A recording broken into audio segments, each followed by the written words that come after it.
And notice post-correcting for it, see how she's even calmer now from it. Instead of her baring her teeth every time you do it, she's panting, which, you know, it's stress panting, obviously, but she's trying to make that choice to not do it. She's putting a lot of thought into it, so that looks great.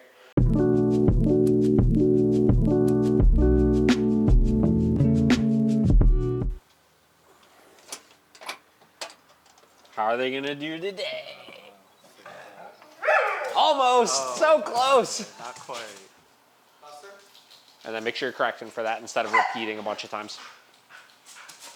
There you go. And walk all the way over to it. There we go. Now you can focus on him.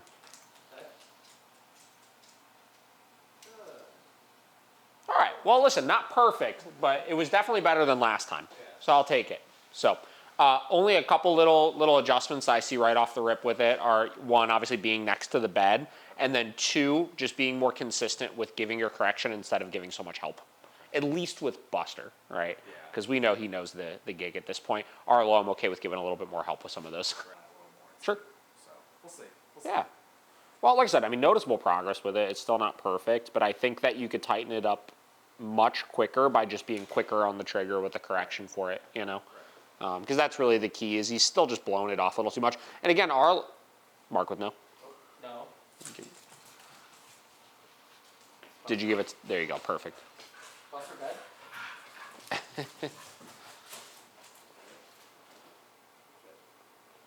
Yeah, because all the mistakes he's making at this point aren't like, oh, I'm confused or anything. It's just, I'm going for it, you know? It loads up and then just launches himself. So you should be able to get past that pretty quick. So yeah, we'll drill that a little bit more. Well, what we'll do is we'll start off by just drilling it a couple times like we did last time. I want to see if we can get it looking, you know, pretty smooth. And we'll kind of go from there. Last time, obviously, we were doing kind of the multi-step of like call him to there first, then take him over to the bed. Buster at least wouldn't go all the way. Yeah, so we're gonna skip that step. I want to see them just go to the bed at this point. I don't see any reason why there shouldn't be an issue with that. And we're gonna kind of treat it like we did last time, which is focus on one dog at a time. So we'll focus on Buster first, and my only criteria is just gonna be with Buster. Arlo can do whatever he wants to do. Then we'll flip-flop it, then we'll do together, and we'll just drill some reps like that. So let me just walk out. You can release them as soon as I walk out, and then when I knock, give that command, and again, one time on the command, correction right away if they don't do it, and keep that correction pretty high for this.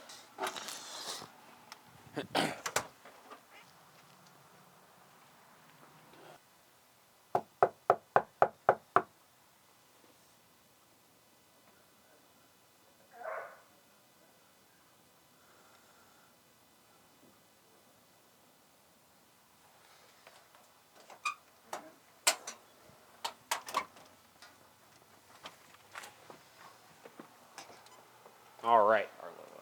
That's okay. Don't worry about it. Like I said, we're only worried about Buster to start here. And then once we shift our criteria, then we'll get Arlo doing it. Okay, two things right off the rip. So first thing, you try to give your bed command initially from there. Wait till you're next to the bed before you give that command. We're making it as easy as possible in the anticipation of it being the hardest situation, right? Thing number two, you gave the command twice without a correction in between. One time, correction right away without it, right? Because the expectation is that he responds on the first command, not the second command, right? So we got to make sure after that first one, correction is always going to come at that point. So, all right, let's try it again here.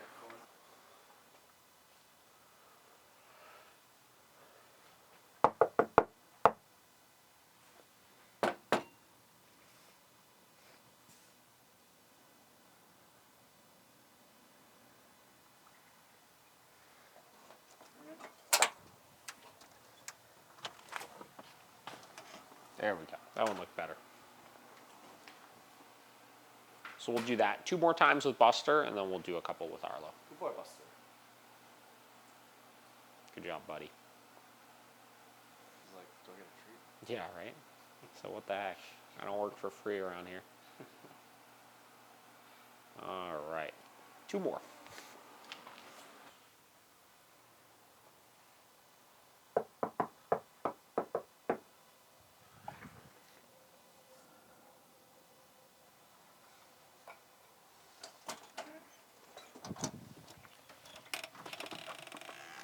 Beautiful. Okay. So next what we're going to do, you can go ahead and release him off. Okay. Got to do the full parkour over the couch. All right, so next what we're gonna do here is we're gonna focus on Arlo. Perfect. So the big thing I really want you to start focusing on here is it's not so much that it's about having a really high level or anything like that. It's about just having very consistent criteria that we're holding them to, right? Because especially with a dog like Arlo, where he's gonna start getting really stressed out and really confused, is when the expectation is shifting constantly. And even if you're not using this thing, right, he's just gonna get overwhelmed and be like, I don't know what to do right now. I don't know how to win this game. I'm just gonna go run and hide in my crate, right? Or run into the basement or whatever it may be. So like right there, when I had you mark with no for getting on the bed, I gave a correction, but it was at like a 4, right? It was like nothing, right?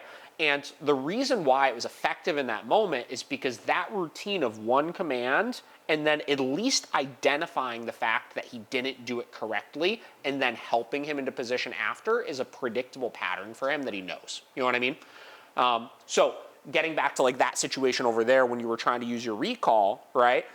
Basically in that situation, you told him come, he didn't do it. Then you tried to crouch down, he still didn't do it. Then you told him come again, he still didn't do it, right? So there was no identification of like, hey, what you did was incorrect, or this is what I need you to do again, or anything like that. So he's just like, I don't know what to do, I'm just staying here right now. You know what I mean?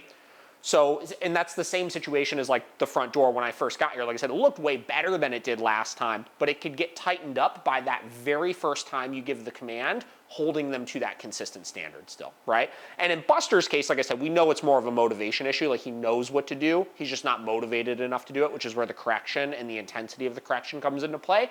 With Arlo's pretty go with the flow, right? Once he knows what to do, he's pretty good with actually doing it in that moment. He just gets confused, right? So you got two kind of polar opposite ends of the spectrum with these two dogs, where they're both going to rely on the same thing in order to kind of get better with this.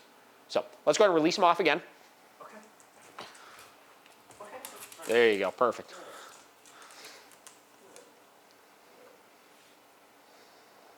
Cool. And then we're just going to do that a couple more times here.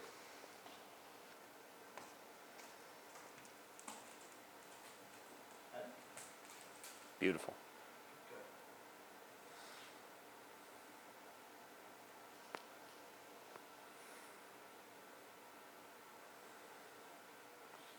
So the next rep, what I'm going to have you do is you're going to release them off. I'm going to have you just walk over by the office door. I don't care if they follow you or not. I just want to see if Arlo's going to put himself back over there or not to make it a little bit more challenging to call him to the bed. So, You just want me to release? yeah, go ahead and release him off. Okay. Beautiful. And then, like I said, they can do whatever they want to do. I'll have you just walk over to the office door. Beautiful. And then you can turn around and walk back to the bed. And then once you get yourself next to the bed, you can go ahead and give that bed command.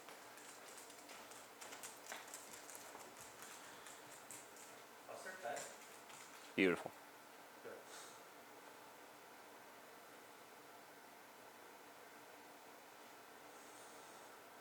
Getting back to being the Velcro dogs that they are. Yeah, right?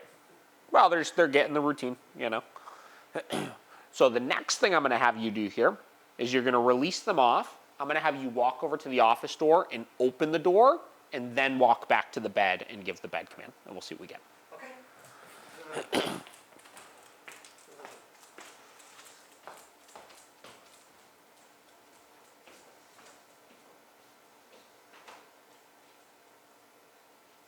And if he runs in there, totally fine. Don't worry about it. You can just come right on over here, even if he stays in there.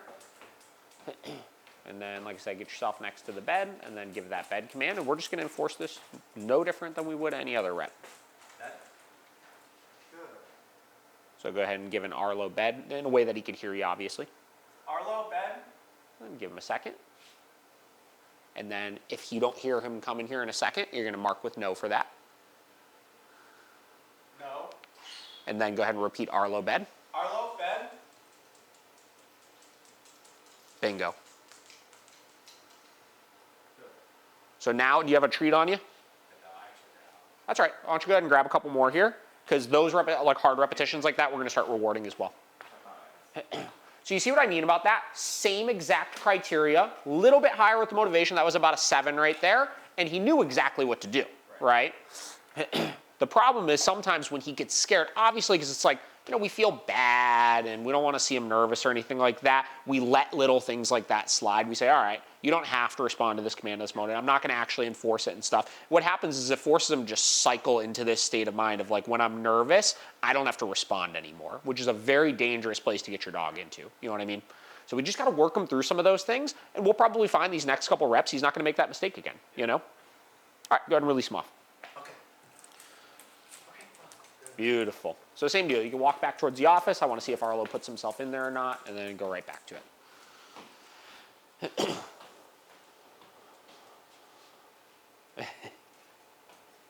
And this time he's like, hey, I got to stay with Dad. Where are we going? Yeah. Beautiful. Beautiful. And then give him a reward for that. Yeah. Awesome. So this next rep, you could either walk down into the basement area if you want, or if you think upstairs will be a challenge, you could walk up there. It's up to you.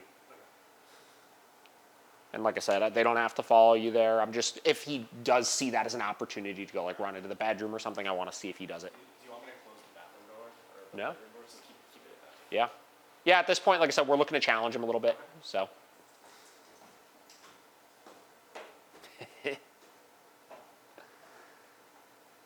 Perfect.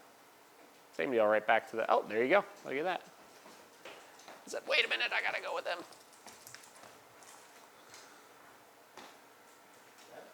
Your own bed, please. Yeah.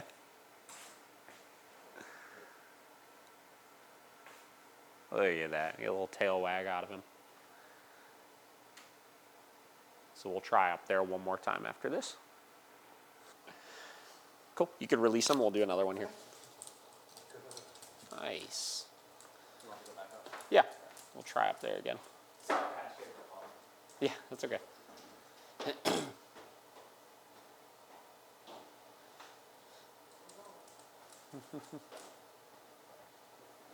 Nice. And the same, yep, perfect.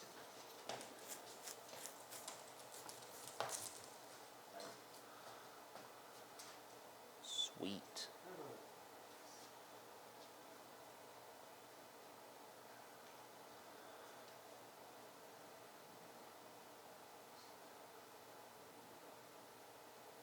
Looks good.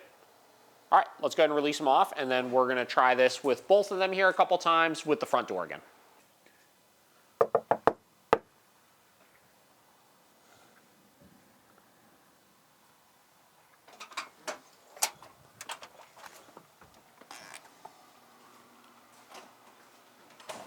I like it.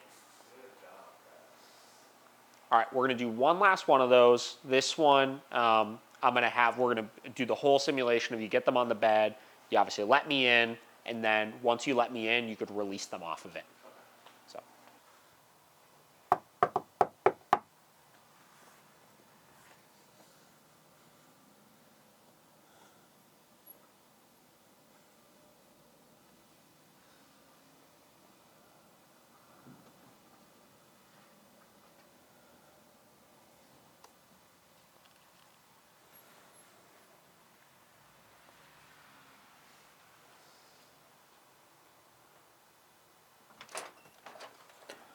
Hello. Cool. You go ahead and release them off. Okay. Alright. Jumper. Yeah. Okay, Earl. Nice. Good boy. Taste it, please? Said sure can. Thank you. I mean, it looks way better than it looked last time, even with the mistakes and stuff. At this point, what's going to take you to where you want it to be, which is like really good when guests come over, is going to be you just focusing a little more on your timing with things. That's going to be the biggest thing, obviously. But they're doing much better with it. The one other thing that I would probably recommend that you start doing is outside of when guests are actually coming into the house, you really got to get on him over the all the jumping and stuff still. Yes. I mean, just how he launches himself at that front door. Locks himself and everything. you know, and like jumping, you know, actually, I don't think he jumped on us when we came in today, which was good. But I know you said he's had a little bit of an issue with that in the past. Now, a lot of this kind of stuff I always say is like your rules, but like, how do you feel about like Buster really does treat your couch like a jungle gym? Oh my gosh, it's really bad. I wanted to put. You know, like he the getting on the back and the leaping over it and stuff like that. Like, what's in a perfect world, what would he do or not do? I think it's the excess of like, okay, they're in the bed. Yeah.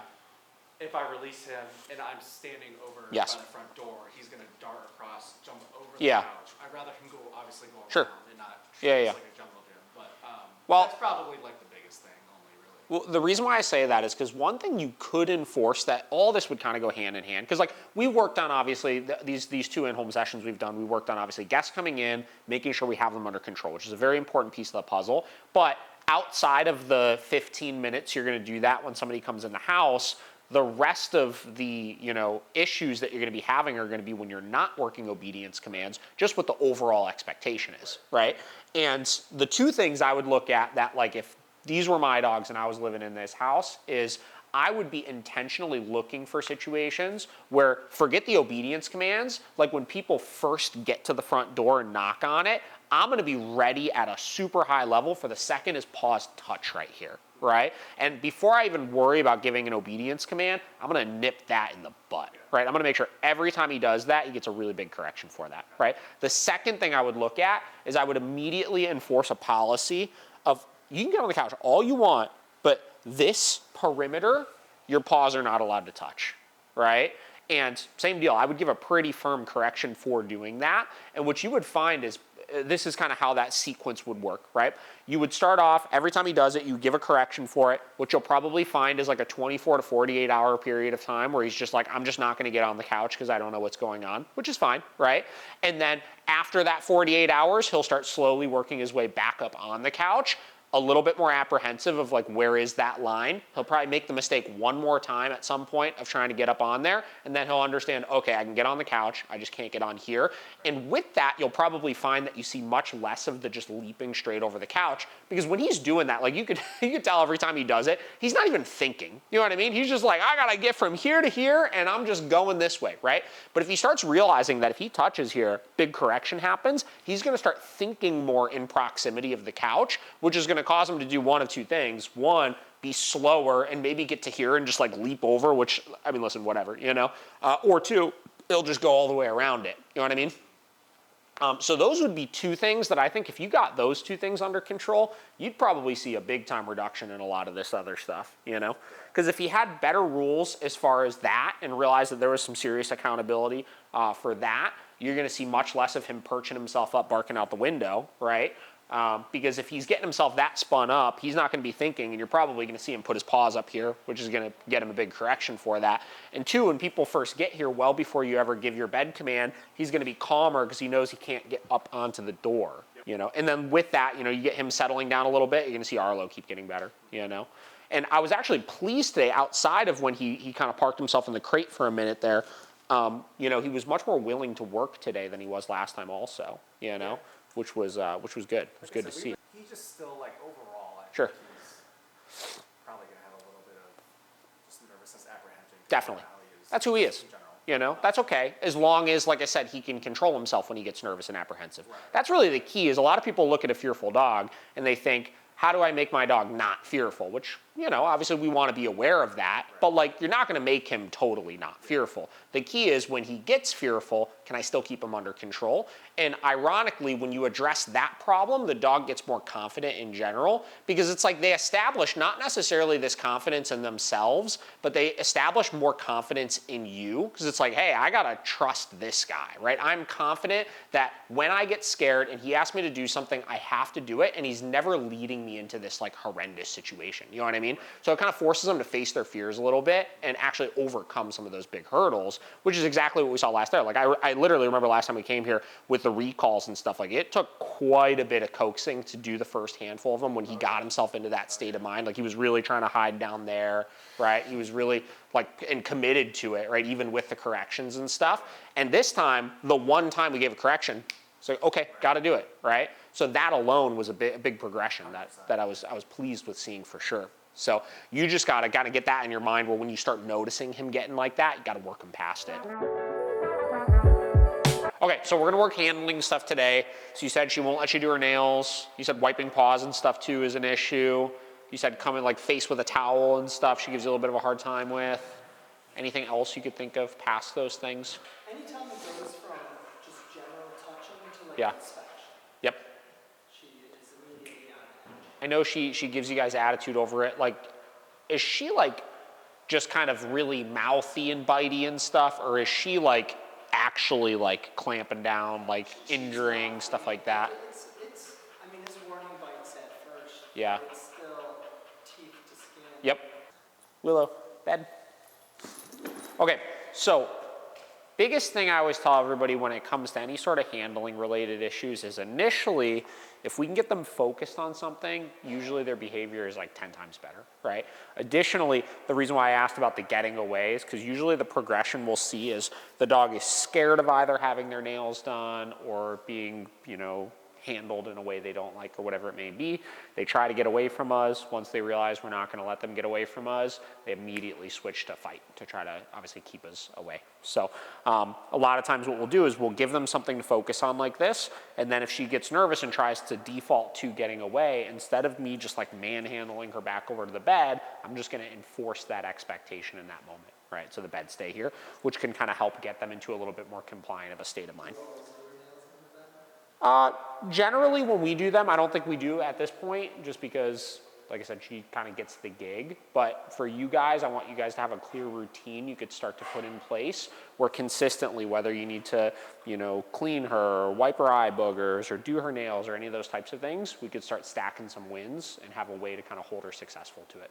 So I'm just going to kind of go over a little bit of everything. We'll start with just the wiping of the eyes, obviously. And like I said, all I care about here right now is that she stays on the bed. I know, you don't like that. And stuff like this, I'm not going to worry about it initially as long as it doesn't escalate. So, I know. Good job.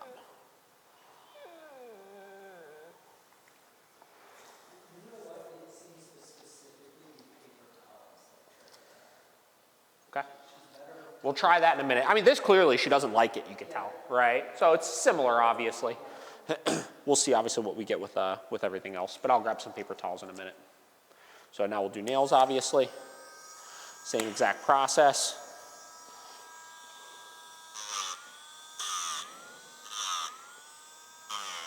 Good. Okay.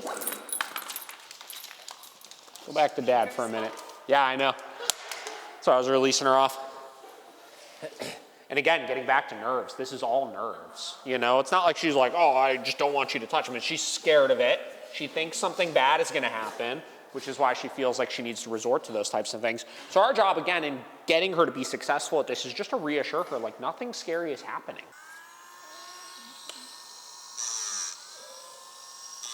And obviously, since she gets her nails done pretty regularly, these don't really need to be grinded back. So you'll see I'm just like touching them.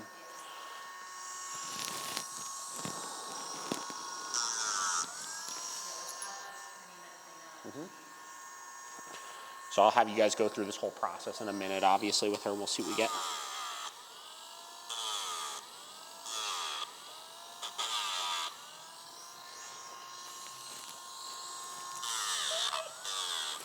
With nervous dogs, insecure dogs, stuff like that, I always tell everybody, predictability is everything. You know what I mean? And this is a predictable routine we could hold her to where she obviously doesn't like it still and she thinks something bad might happen still. Obviously, this is a different picture she's not used to. But through the predictability of this is how it's done every single time, you're going to notice very rapidly she starts to settle into this.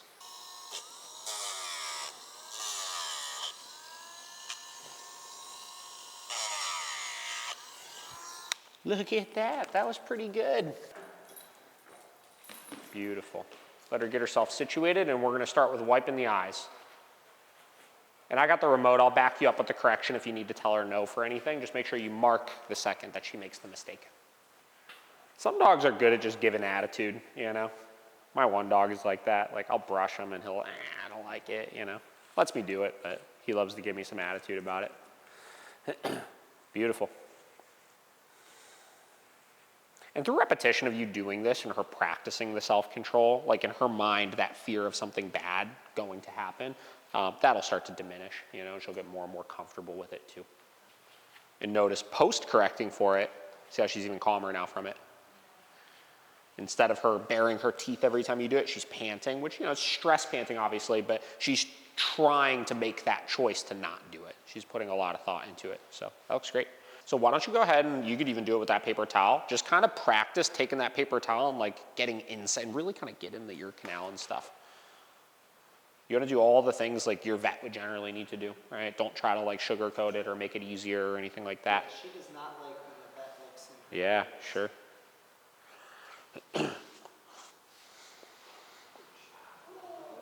That looks pretty good. Looks great. Okay, so you're gonna do the nails next. So a couple keys with this. Why don't you hand me that Dremel real quick? A couple keys with this. Make it easy for her, right? Don't be grabbing the paw and like yanking it all the way over to you and stuff. Grab it, and then once you grab it, get yourself positioned and then go to her with it, right?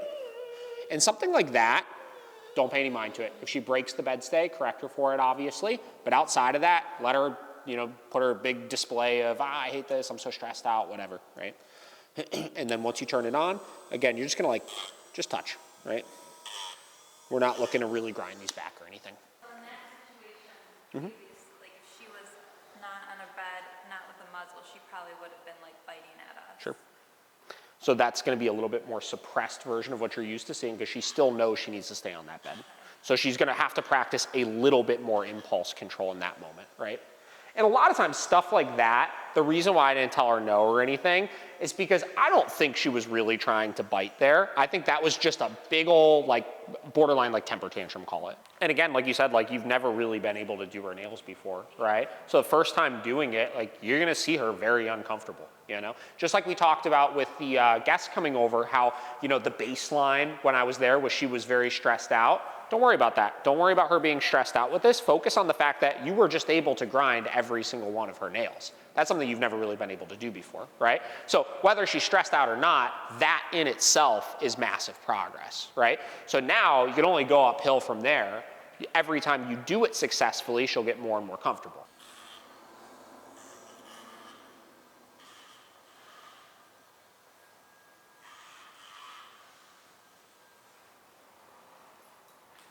Give her a little pet. Make it a nice process for her, you know. Generally, if she was really food motivated, we would add in some rewards through that as well. But if not, you know, if you get a good repetition, obviously you let her know, like, good job. That's all we wanted, you know. And be as natural as possible, like with the eyes and all those types of things. Like whatever you need to do, like really kind of just do it. Make it super, super natural, right? I know you don't like when I rub it like that. That's okay though. Same deal, obviously ears, you're gonna get as much as you need to in there. Good job. Like muzzle and bed? Or... Yeah, I mean, yes, definitely, because in those situations, you know, if she actually is injured, generally speaking, she's gonna be even more irritable, right? So you definitely wanna rely on something that's gonna be consistent, right? Because you know it's not gonna go well if you don't, right? Yeah. So at least set yourself up for success. Take the extra couple minutes to be like, all right, well, let's get you situated here first, right? Okay. Hi, Rex. How's it going, bud? He said, I have to say hi to him. I must. All right, you can follow me over this way. Why don't you go ahead and try and put him on that bed over there? Let's see how that looks.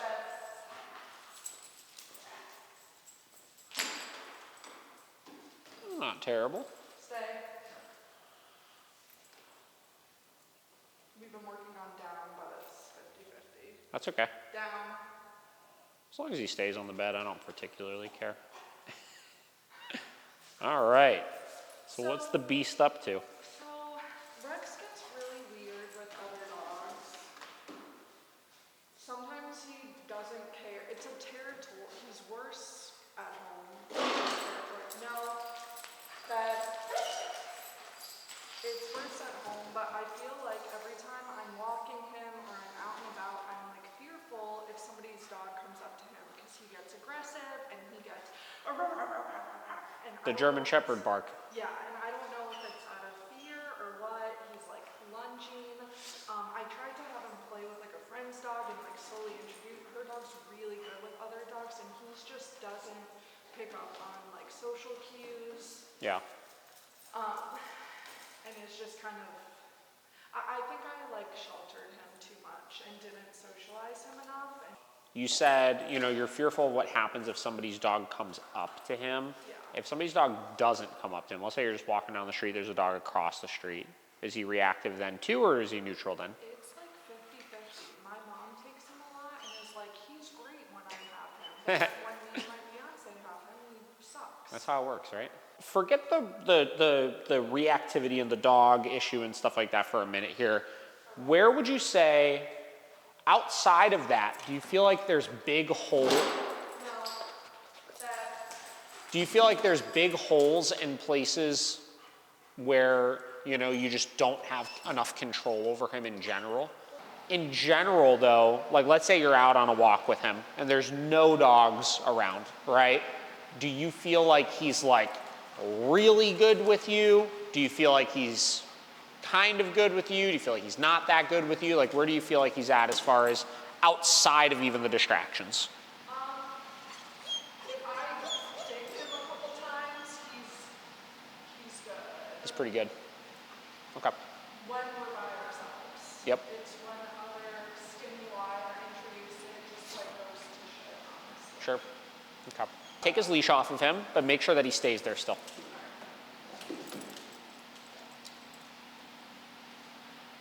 All right, you can go ahead and set that down. All right, so what I want to see you do here is, I'm assuming you guys worked the come command, the follow. Did you guys work that with him? He's iffy on see on the video, but he doesn't sit right next to me. He'll go within a couple. Why don't you go ahead and try one? Let's see what it looks like. Okay.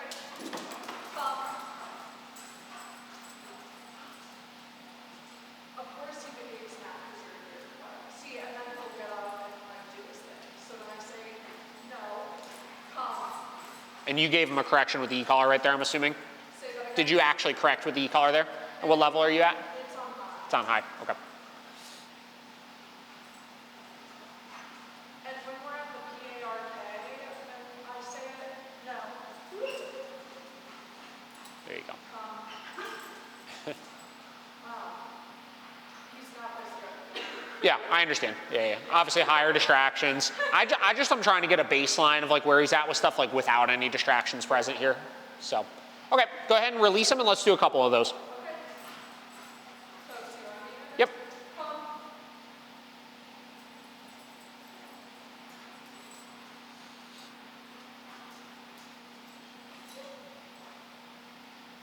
Pretty good. I've never seen this.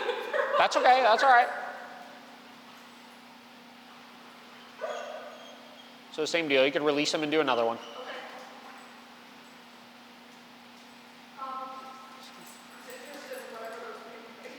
Yeah, their little dog treat somebody dropped out of their pocket. Now, right there when you told him come, did you tap when you said come or no? Okay, I couldn't tell her now.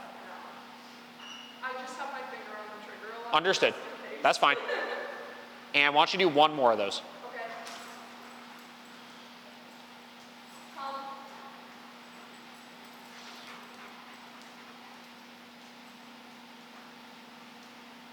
What I'm going to have you do next is you're going to do your come command, but you're going to get him to follow you around. Did you guys work that one? I haven't, but That's okay. Why don't you give it a go? alright. So if he doesn't follow me, should I tap? Yeah, so the expectation is we tell him come. Once he gets next to us, you're going to start walking around, no different than if you were on a leash walk with him, right? The only difference is there's no leash in your hand, obviously. And then if he leaves your side as you're doing that, yes, you would tell him no, give a correction, and then repeat that come command. Rex, come.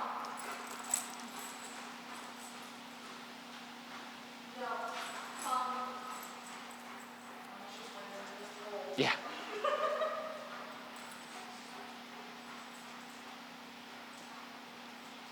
So.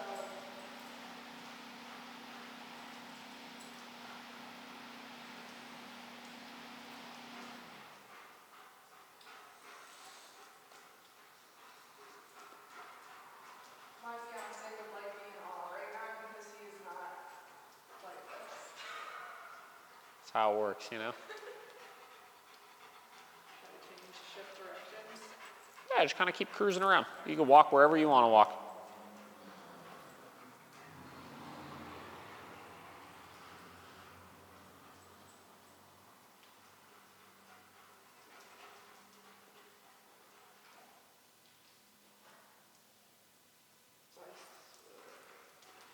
That right there I probably would have corrected for. Be a little tighter about your bubble with him right now, especially given that you're having problems.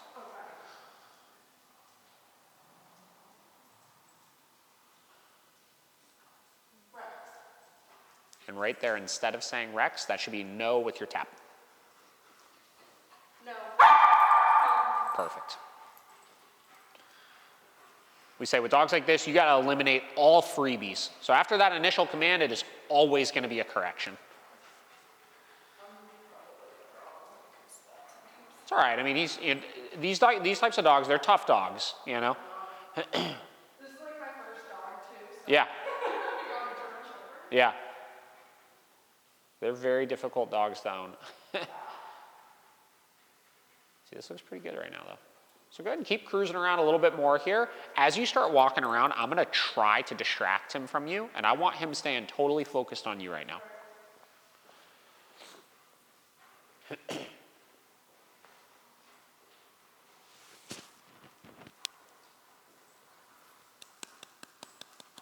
No. Come. Perfect.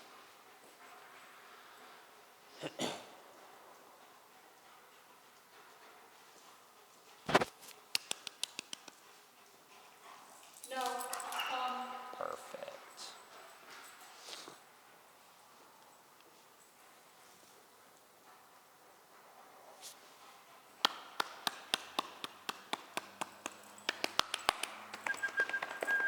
Very good. Nice.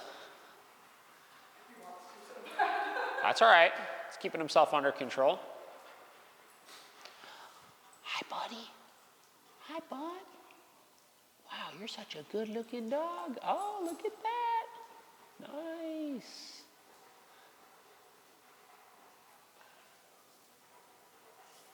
Rexy. Rexy. Hi, buddy. That one I probably would have corrected. Yeah, yeah. Like I said, much tighter standards than what you're used to holding them to right now. Rexy. Rexy. No. Perfect.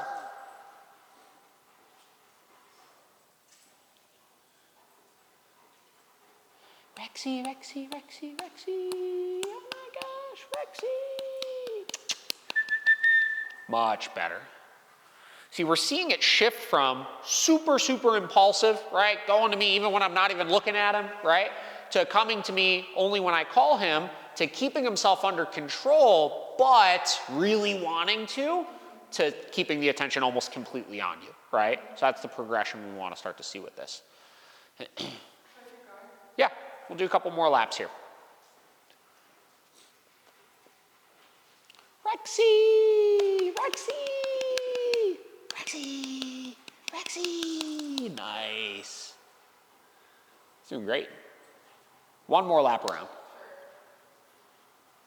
And you could even walk him like right by me here. Make it real hard for him. Rexy. Hi, bud. No. Come. Perfect. We're going to do a couple more at that closeness.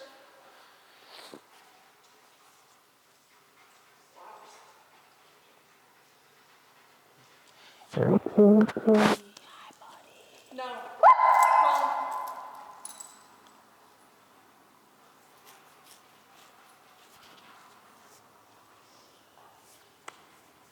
Hi, Rex. Hi, bud. Hi, bud. No. Close. And stay calm with your no marks. Nice and neutral with them. We know he's going to make them. That's why we're intentionally putting him in this situation to work through it, you know? I need to work on that for sure. It's a big one, you know? And the reason for it's not that, nice. It's not that, you can come to a stop for a second.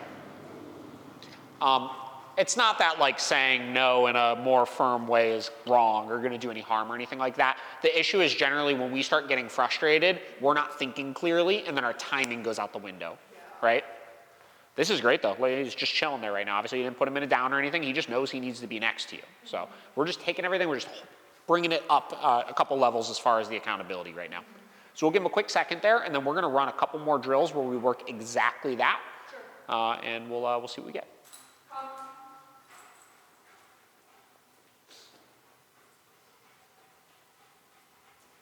will say, anytime somebody's like, he's really good at the parkour, Yeah, yeah. I'm like, Miracle Canine. Rexy, hi buddy. Hi buddy. Oh, so close.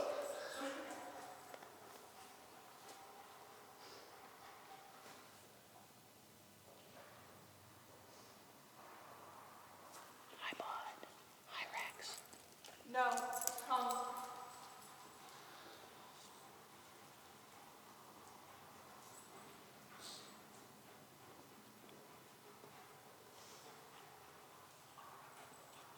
Rex, hi bud.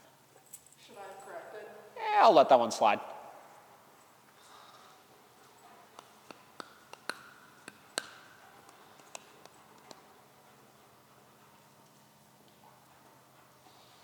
Hi, buddy. Nice. Let's do 2 more pass bys if he does them well.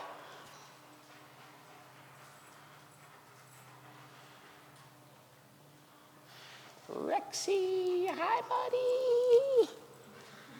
Beautiful.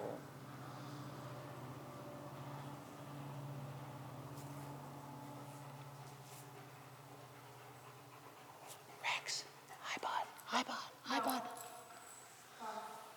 We get 2 more.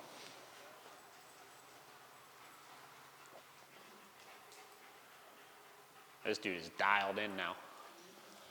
You're real focused, bud. That's fine. He's just trying to make sure he doesn't make the mistake, you know? He's giving himself some space, which I have no issue with that. That's why we make our come command the expectation of you just have to be in the bubble, you know? Perfect. Let's do 1 more pass by.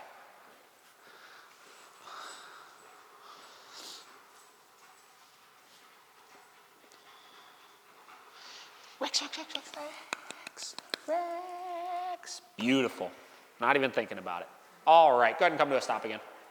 Okay. You're free. Okay, go. He said, I think I'm going to stay by mom. Live your best life. But notice he's a little bit more cautious now, right? Not that we want him to be nervous or anything like that, but I definitely want him much more mindful of you than he was when he first came in here. Yeah. So the reason why I was asking you about like how he was like outside of distraction, so basically this setting, right, that we were just working in, is because if we're struggling in really difficult situations, generally speaking, there's a lot of holes leading up to that need to be ironed out, right? Where, you know, we need to have this dude 100% dialed in with you at all times outside of the dogs if we want to have a fighting shot at those things, right?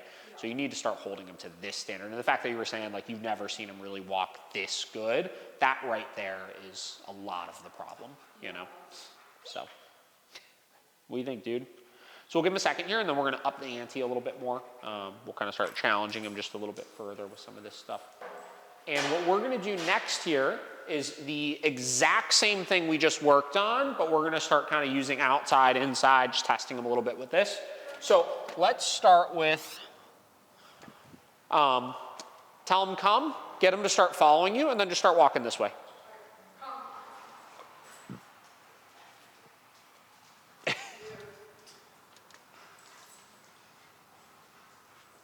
There you go. And you walk right on out. No, just be ready to correct him if he leaves you. And just kind of start walking around. Just make him stay with you.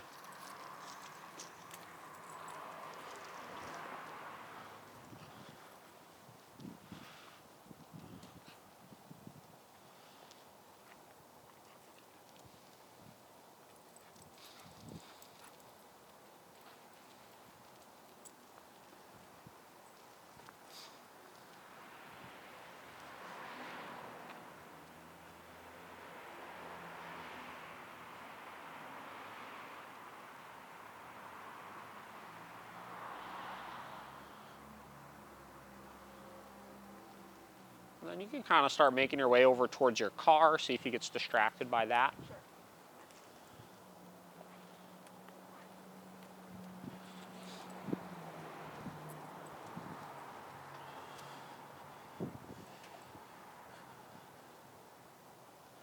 Beautiful. Excellent. And then do that a couple times where you kind of walk to the car and then walk away and make sure he stays focused on you.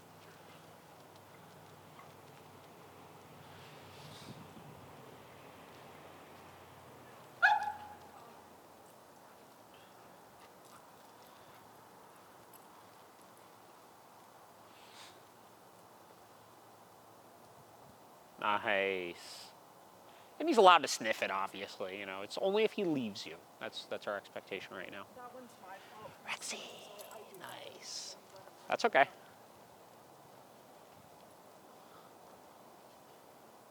All right. Then go ahead and keep following me this way.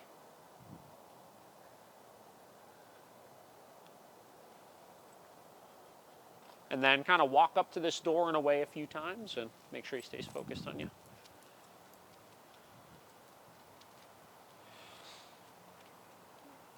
No. Perfect. Good timing.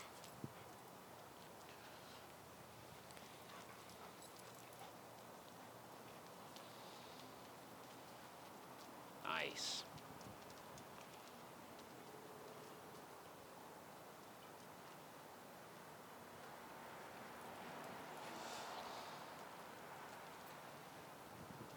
Looks really good. All right, then go ahead and walk on in. Same deal. Keep him nice and focused on you here. You can kind of test him, walk near the dogs, turn around, make sure he stays with you.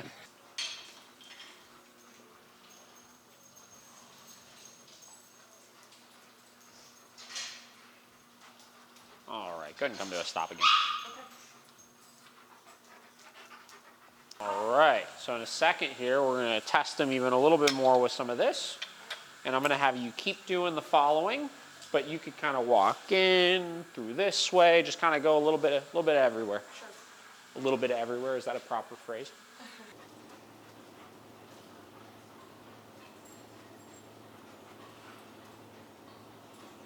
It's looking good.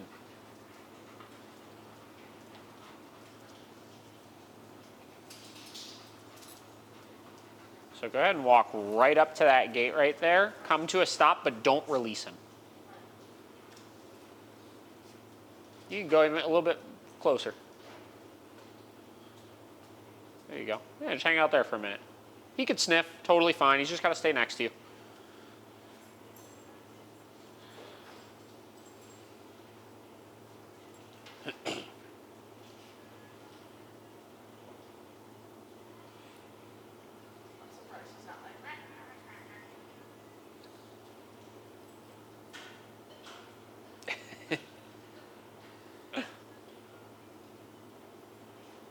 Your issue is not that he's an aggressive dog, right?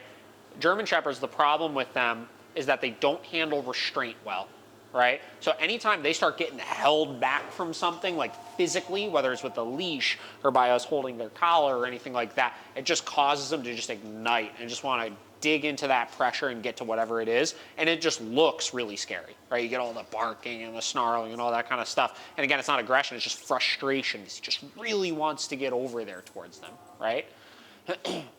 So the reason why we're not seeing any of that right now is because we're not physically restraining him, right? We're mentally restraining him a little bit from the standpoint of he's got to stay focused on us, but he's the one doing the work, right? Not us pulling him away from these things. So if he does that, we just say NO and then tap and then should I like put him in an EED? No, because we separate obedience stuff and behavioral stuff, right? So if I'm working a command, I have to follow that correction up with information, right? Whether it's, you know, whatever command it is we're trying to get him to do or whatever it may be.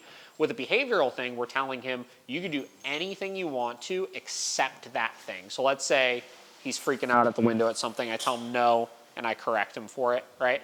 And he doesn't stop. Yeah. I would just tell him no and correct him again for it. If he doesn't stop, I would tell him no and correct him again for it, right? And I'm going to continue correcting until he does anything else except for that thing. So German. the best way to introduce dogs isn't to just open the door and be like, run wild, but like Well, sniff. Like for kind of, yeah. It depends on where it is that we're going to be socializing them, obviously, right? So, you know, we essentially have spent the last 20, 30 minutes, whatever it's been, establishing some control, right? And by establishing some control, we know he's not at this like level 9,000 state of mind prior to going into the interaction. Give a crack. Which helps make sure that it goes a little bit smoother, obviously.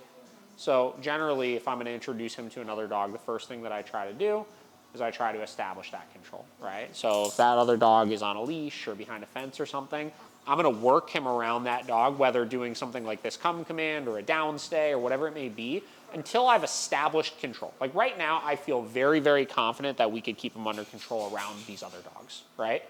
From there, yeah, if you have access to a fence or something, obviously that's nice, you know. It helps you kind of be in a position where you could allow them to interact through the fence for a minute, see if there's going to be any sort of problems or anything like that, right? From there, yeah, it is as simple as just you let them go and you see what happens, right? Now, because we just spent all that time establishing control, notice how right there he's actually staying pretty attentive on you still, which is good. And then at this point, you just kind of, yeah. You just kind of let it play out, and we observe, and we see if there's any sort of problems. It's good, though. So we're going to give him one more minute here, and then what we're going to do is we're going to reestablish control again, right? So we're going to work that come command, and we're going to make sure that in the presence of another dog, we could still keep him under control, right?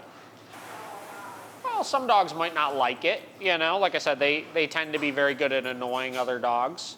But it's not inherently a wrong thing or a bad thing that he's doing, you know. And that's where you just have to be careful of the dogs you're socializing your dog with, right? Because let's say we stuck him with a dog that was questionable with other dogs, and he did something like that irritated them. There's a high probability that dog's going to light him up over it, right? Which is not good. It's a bad combination for all parties involved, obviously, right? Where by only putting a dog like him, who I would deem to be like a supervised dog, right? He's not bad, he's not aggressive, but, you know, we're keeping an eye on him. We don't know exactly what all his behaviors are just yet and stuff. I know that another dog that I put him with that's a social dog is not going to retaliate in those situations. So it's safer, right? And then the other big variable when it comes to socialization, like if you're socializing on your own or anything like that, is notice we're just observing right now, right? We're not petting the dogs, we're not talking to them, we're not distracted trying to, you know, hang out and have a good time or something like that. We are getting them together solely for the purpose of these two dogs establishing a relationship with each other. In a second here, I'm going to have you go ahead and do a come command, just like we did at the other facility. And we'll see what we get. And just hang out in one spot here. Very good. And same deal, if he leaves you, you're going to mark with no. Now that was pretty good, actually. And we just put in a lot of groundwork working on it, obviously. So it's a good test, obviously. You're going to walk one through probably.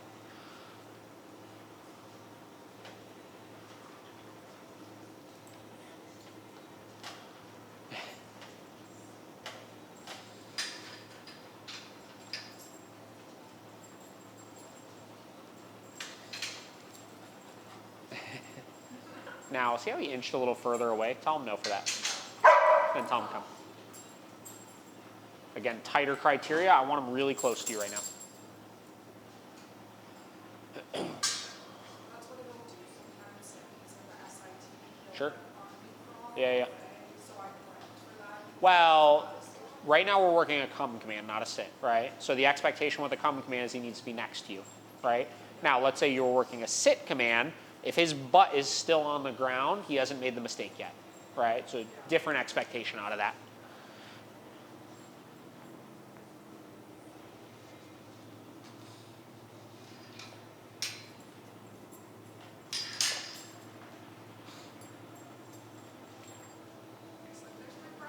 Yeah, right?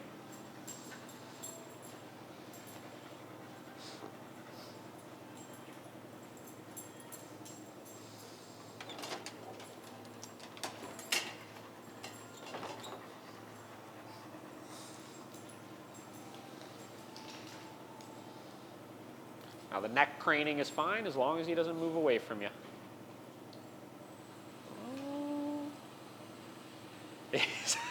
He's really towing that line. And he has seal on me. It doesn't matter if he's sitting Correct. next to me and he has lock. Okay. Just got to be next to you. That's it.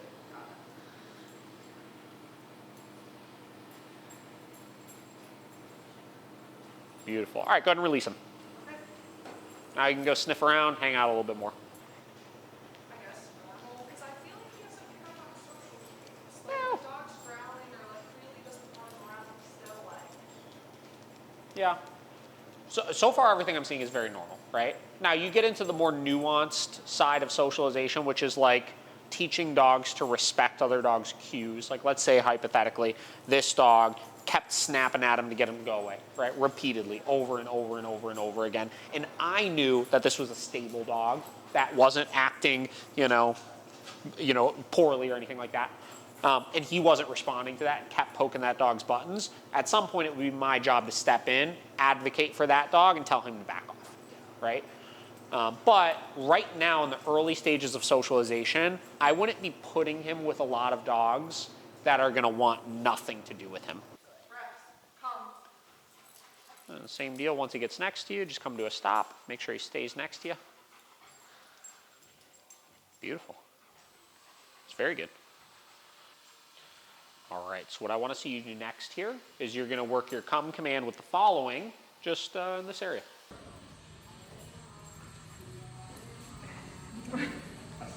Just kick him out the window.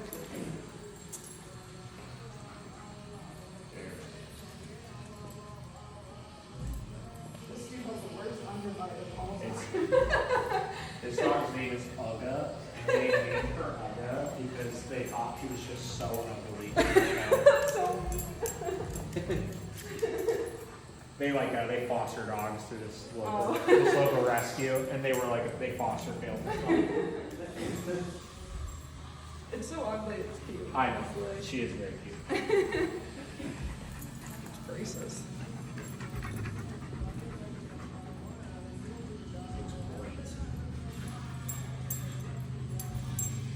And again, getting back to you see how dialed in he is right now, right?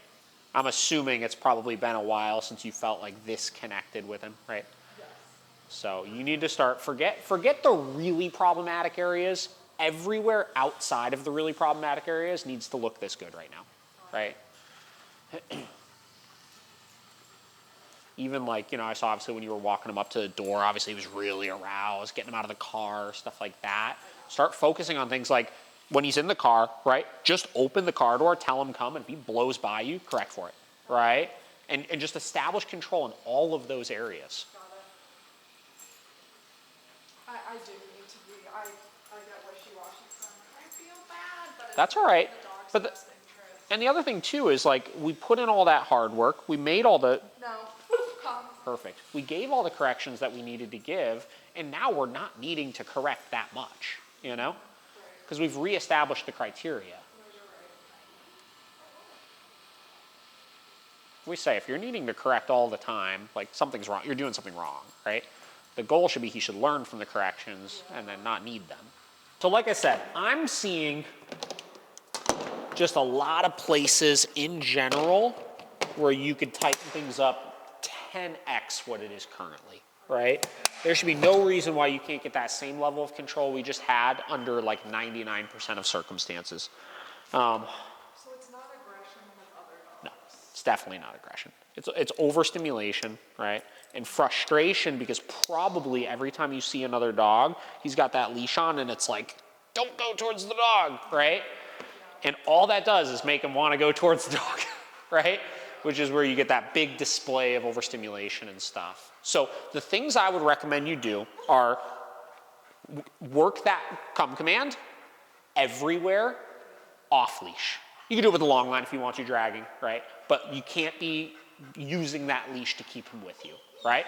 Work it getting out of the car, work it at the park, work it in the front yard, work it in the backyard, work it up and down the block, you know what I mean? Get it perfect in every one of those situations, right? Then get a couple friends that can help you out as distractions. Do what I did, right? Try to bait him away from him. Do everything they can to try to get him to make a mistake so you could hold him to an even higher standard. Then get another friend that has a dog and work the same exact drill that we did over there with the dog, right?